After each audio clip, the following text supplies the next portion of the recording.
ఒక చిన్నపాటి చందమామ కథ. అదేంటంటే కొన్ని వందల శతాబ్దాల క్రితం అడవి దగ్గరలో ఉన్న మారుమూరు పల్లెటూరులో తల్లి బిడ్డల మధ్య జరిగిన సంభాషణ.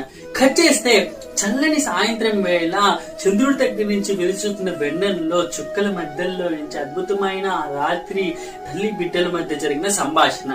ఆ బిడ్డకి అన్నం తినిపించే క్రమంలో అమ్మ అయితే ఎంత చెప్పినా కూడా బిడ్డ అన్నం అయితే తినట్లేదనమాట.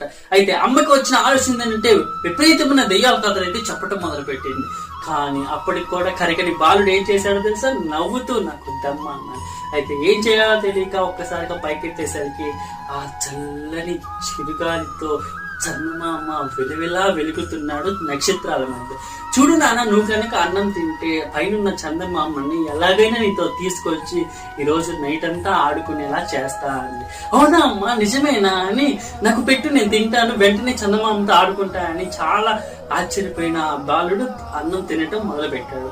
ఆ తిన్న కాసేపటికి చేస్తే నిజంగానే చందమామ ఆ వెన్నెల వచ్చే దారి నుంచి కిందకి ఇలా రావటం మొదలు పెట్టాడు.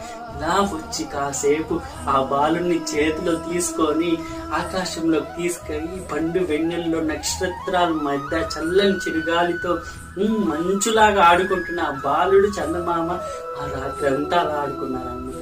కట్ చేస్తే మరుసటి రోజు పొద్దున్నే అమ్మ దగ్గరికి ఉరికెత్తుకుంటా వచ్చి, అమ్మ లేయమ్మా లేయమ్మా, నేను చందమామతో ఆడుకున్నాను, నైట్ అంతా ఆడుకున్నాను అని చెప్పింది. అయితే నిజంగానే ఆడుకున్నావా అని అమ్మ అన్నది. అవునమ్మా, నిజంగానే ఆడుకున్నాను, ఈరోజు చందమామ వద్దు, సూర్యుడితో ఆడుకుంటా, ఈ సూర్యుడిని ఎలాగైనా తీసుకురా అని చెప్పింది లాస్ట్ కి.